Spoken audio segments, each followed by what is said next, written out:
फैसला है। इससे एक चीज तो बहुत क्लियर हो रही है कि court, apex court, supreme court एक ट्रांसपेरेंसी देखना चाहती है। जो पारदर्शिता की बात है वो सुप्रीम कोर्ट कर रही है, जिसका मतलब यह है कि सुप्रीम कोर्ट का इंटेंशन बहुत क्लियर है कि वो ये बताना चाहती है कि देश हित में कोई मामला अगर आता है, जिसमें बहुत सारे मामले हैं। जय हिंद दोस्तों, अब नहीं होगा भेदभाव, बदलेगा सब कुछ। जमाना बदल रहा है, सोशल मीडिया इतनी एक्टिव है कि बहुत सारा प्रेशर क्रिएट करती है। ये नहीं कि ये आवाज यहीं तक रह जाए, ये आवाज आगे तक जाती है और अब उसका एनालिसिस शुरू हो गया। आप एक सुप्रीम कोर्ट के माननीय वकील जी को सुनिए। उन्होंने कहा है कि सुप्रीम कोर्ट ट्रांसपेरेंसी चाहता है, पारदर्शिता चाहता है। राष्ट्र हित में जो भी फैसला है हम लोग लेंगे और 30 जो एडवोकेट्स हैं, बहुत सारे मामले इनके संज्ञान में हैं जो आर्मी के संदर्भ में है।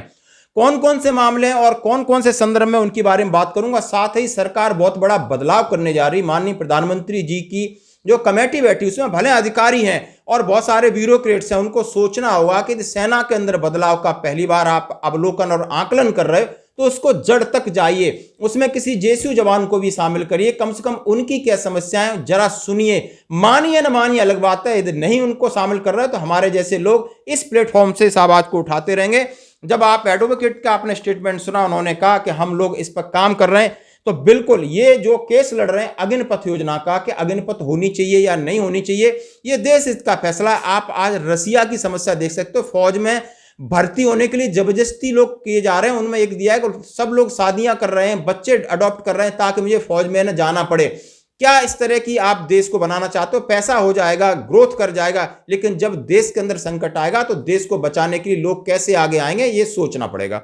दूसरा, आपने कॉमन एंट्रेंस एग्जाम और एयरफोर्स वाले को रिजल्ट रोक के रखा है, वो भी मामला अदालत में चल रहा है। यदि वो देश हित में है, जनहित में है, तो उसके ऊपर आपको सकारात्मक पहल करनी चाहिए और उनका जो एग्जाम पेंडिंग है और रिजल्ट पेंडिंग है उनको पूरा पूरा मौका देना चाहिए। इसका भी एक केस लड़ रहा है। चाहे समान मिलिट्री सर्विस पे को लेके हो, हमारे अधिकारी नहीं बोलते हैं, वकील साहब ने कहा है, लेकिन हमें हमारे बारे में कौन बोलेगा आखिर में? आप किसी पैनल पे हमको नहीं बिठाते हो, तो आखिर में बहुत सारे वकील हैं, बहुत सारे वेटरन्स ऑर्गेनाइजेशन के साथ टच में, वो समझ रहे हैं कि बहुत ज्यादा भेदभाव हो रहा है। तो अब ये आवाजें बोलने लगी हैं, ये आवाज जाती है, कहीं ना कहीं पहुंचती है और इसका निराकरण जरूर जरूर होगा।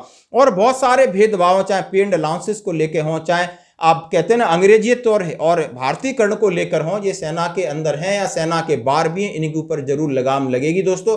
अब ये मुहिम चल गई है, ये मुहिम जल्दी नहीं रुकने वाली। और चाहे आपको एमएसपी का मामला हो, चाहे अग्निपथ का मामला हो, चाहे कॉमन एंट्रेंस एग्जाम का मामला हो, इस पर जरूर आपको कोई ना कोई अच्छा डिसीजन सुनने को मिलेगा। धन्यवाद दोस्तों।